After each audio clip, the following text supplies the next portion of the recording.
किसी गांव में बिरजू अपनी पत्नी और 2 बच्चों के साथ रहता था। बिरजू बहुत मेहनती और ईमानदार था।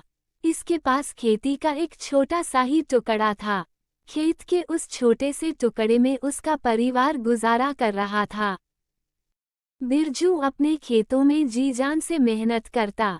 वो हर रोज सुबह जल्दी अपने खेत पे जाया करता था और शाम होने तक खूब मेहनत करता। खेती के अलावा आमदनी का कोई और जरिया भी नहीं था। हर साल की तरह इस साल भी बिरजू ने अपने खेतों पर खूब मेहनत की। फल स्वरूप अनुसार खेत में बहुत अच्छी फसल हुई थी। शाम को घर लौटकर वो अपनी पत्नी से अच्छी फसल के बारे में बताता है। पूरा परिवार बहुत खुश था। अगले दिन खेतों से लौटते वक्त वो सोचने लगता है, इस साल खेती से आए पैसों से को सेठ जी के कर्ज के पैसे लौटा देगा। ये सोचकर वो मन ही मन खुश हो रहा था। शाम का वक्त था। ठंडी ठंडी हवा चल रही थी। चांद की हल्की सी रोशनी हर तरफ फैली हुई थी। जुगनू की झिलमिल रोशनी माहौल को और भी सुंदर बना रही थी कि तभी अचानक हवाओं का बहाव बहुत तेज हो गया। देखते ही देखते तेज मूसलाधार बारिश होने लगी। बारिश सारी रात होती रही। बिरजू अपने घर में चिंता में बैठा था।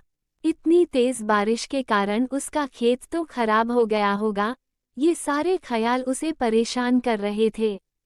तभी बिरजू की बेटी रीना दौड़ते हुए दरवाजे के पास जाती है।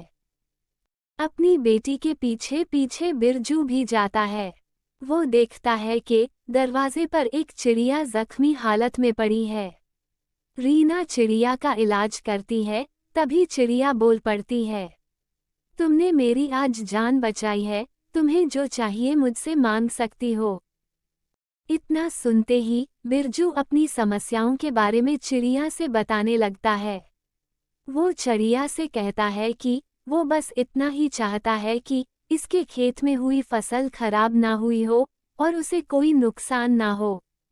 चिड़िया बिरजू की सारी बात सुनती है, फिर वहां से उड़ जाती है।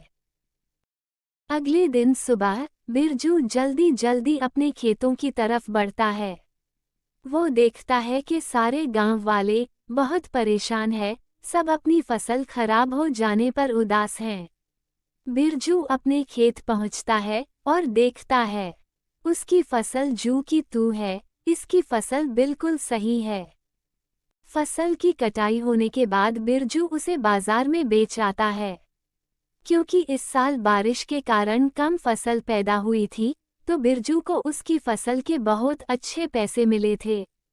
उन पैसों से वो सेठ जी का कर्ज लौटा देता है और बचे हुए कुछ पैसों से जमीन का एक छोटा सा टुकड़ा भी खरीद लेता है।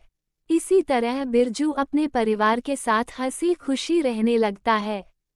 इस कहानी से हमने ये सीखा कि अगर हम किसकी मदद करेंगे तो हमारे साथ भी अच्छा ही होगा। हमें हमेशा दूसरों की मदद करनी चाहिए।